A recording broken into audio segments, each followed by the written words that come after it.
One of the issues that we see when we talk about representation in Holocaust testimonies comes into play when we realize the subjective nature of reality. We like to pretend like we can try to reach out to an all-encompassing, all-powerful truth, but in reality, no such thing can actually exist. Every single individual person has a subjective point of view, and as a result, we can only say that something is true as far as we understand it. And that is an issue that we definitely see when we talk about Philip Müller's Eyewitness Auschwitz, 3 Years in the Gas Chambers. He writes on page 106 that the existence of the ghetto was therefore, talking about the ghetto of Theresienstadt, was therefore meant to counteract the rumors that there was a mass extermination of Jews. The truth was that the ghetto of Theresienstadt was a collecting point and a transit stage for Jews on their way to the extermination camps in the east.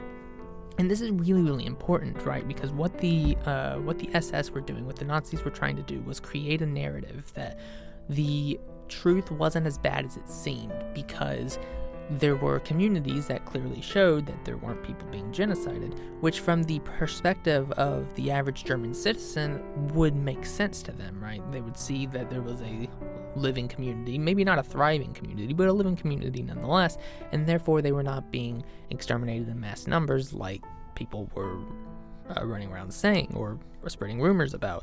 And this really hits hard when you realize just how many people do not understand how awful the Holocaust was as an actual event.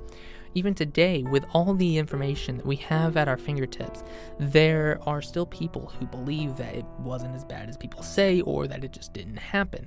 And this is because there's a lot of disparaging details between multiple testimonies. And what's really important to note is that these issues, these different perspectives, the fact that they are so different, do not completely negate one another, right? They don't tell a different story. They tell multiple perspectives of the same story. And I think that the approach that Müller takes in his text is really interesting, because what he does is he takes a step back. He's not there emotionally, right? He's writing this as if it were a daily report, right? These were events that happened.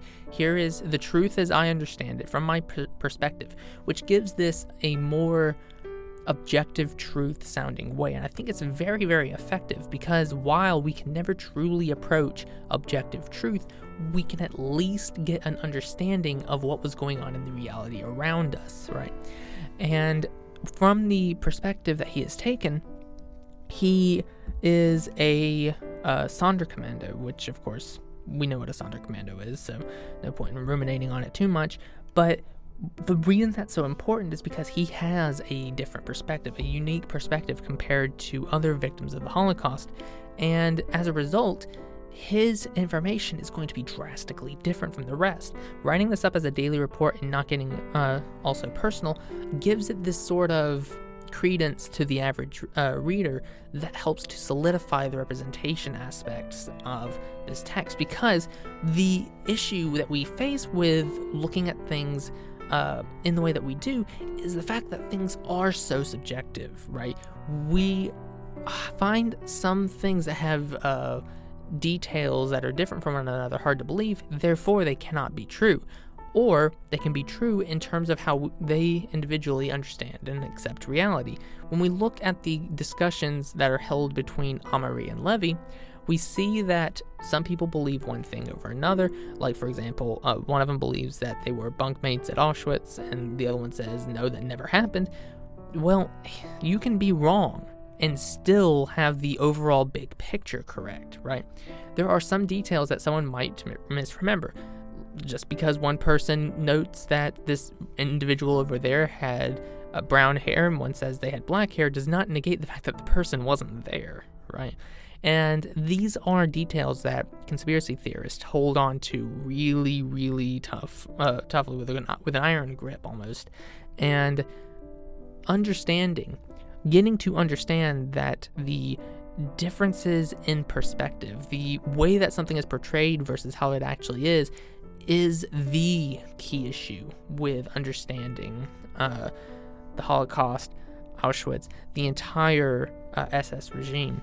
And I think Müller does this really, really well. I think that it is a very key text that should be of mass importance when we are looking into the issues of representation in the Holocaust.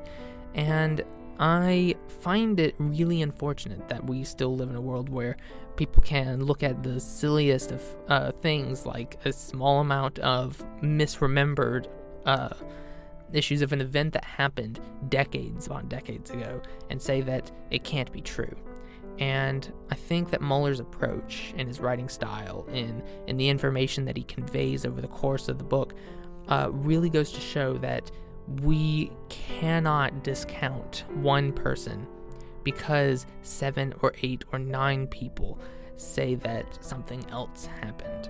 It's really important that if we want to understand the minority perspective, the collective experience of a number of other individuals, we have to know that their own disparaging ideas and memories of what had happened do not negate one another. They further help us to solidify a reality that can never be fully objective. Thank you for listening.